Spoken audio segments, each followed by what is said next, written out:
everybody. My name is Valerie Davis, and I will be presenting my primary source project to you all. My primary source is a statement said by Andrew Tate, a notorious British American influencer, during a 2-hour-long YouTube interview called My Life as a Pimp. Andrew Tate tells his life story. The conductor of the interview, James English, asks Tate questions about his kickboxing career, webcam business, and overall upbringing. One question in particular, Tate responds with, "It doesn't matter whether a woman wants to be a lawyer or a housemaker or a webcam girl. Unless she has a man directing her, she's going to fuck it up. They're just not built to be completely independent creatures." All right. A plethora of similar statements, misogynistic and regressive in nature, exist across Tate's multiple platforms, including TikTok, Twitter, YouTube, etc. Andrew Tate categorizes this harmful content as undeniable fact. However, he is merely an unreliable source who created an online presence by belittling women and praising real men. This brings me to my overall point. Since social media functions as an uncensored stage for all people, consumers of content must practice journalistic principles to avoid believing hate speech disguised as objective truth.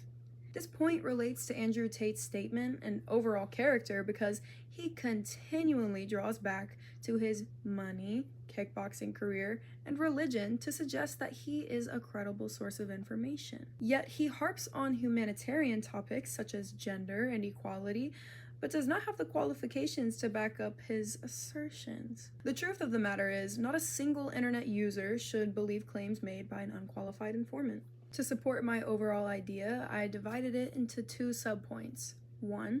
How does social media function as an unfiltered faucet of information? And 2. What journalistic techniques should audiences practice, and how do those methods protect audiences from people like Andrew Tate? Let's get into subpoint number 1. Social media is comprised of multiple platforms such as YouTube, TikTok, Twitter, etc. These networks are globally accessible and rarely restrict content flow. Therefore, each platform allows users to express almost anything to anyone. This means the freedom of the press and the right to free speech apply in the digital sphere. Every citizen with internet access has the ability to easily share and receive information with a global audience. In an ideal world, the digital sphere would work as a tool of connectivity and understanding. However, when people like Andrew Tate come into the picture, the online world becomes dangerous to navigate.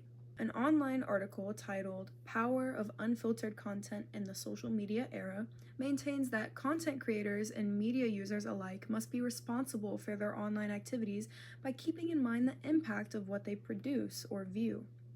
The author of the article says that content creators may inadvertently glorify and normalize problematic behavior, potentially leading to the reinforcement of unrealistic standards and the promotion of harmful ideologies. As Tate proves to us time and time again, harmful ideologies can indeed be spread by influencers.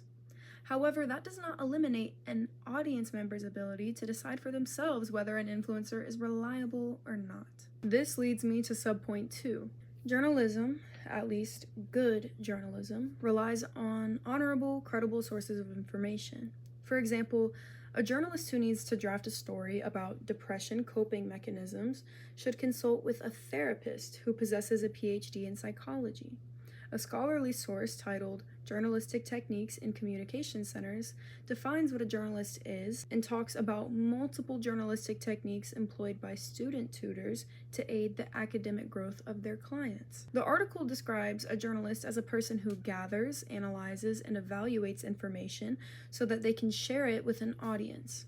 In the same way, a regular internet user can analyze and evaluate information with journalistic methods to determine if a source is trustworthy.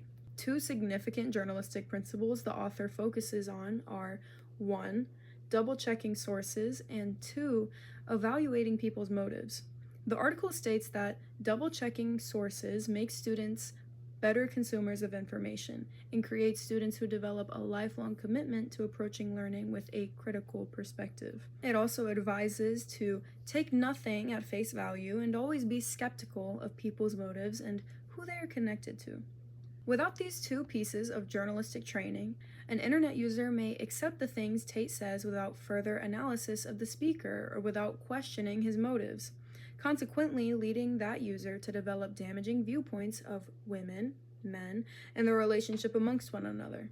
Meanwhile, if a person double-checks Tate's credentials, intentions, and relations with others, they can deduce that he is unqualified to make statements like the primary source. For instance, his impact on society has been noted as destructive. The BBC published an article about him that reads, "Andrew Tate has been singled out for spreading misogyny online among boys and young men by authorities in the US." Speaking at the launch of a report into violence against women and girls in July 2024, Deputy Chief Constable Maggie Blythe said, "We know that some of this is also linked to radicalization of young people online. We know the influencers, Andrew Tate, the element of influencing of particularly boys is quite terrifying." Currently, Tate is involved in multiple legal challenges in 3 separate countries. Organized crime, rape, and sexual assault are among the allegations he and his brother face. They deny all charges, but the investigations in all 3 countries are ongoing, and if that doesn't say something about him, I don't really know what else will. To conclude, the future lies within social media, as it allows worldwide spread of information. However, viewers must remain vigilant around emerging media, as we never know when the next Andrew Tate will surface. Journalistic approaches to new information can almost certainly guarantee that no one is tricked into believing that feminism means that women hate men. Alright, that's my primary source project. My works cited is included. Peace.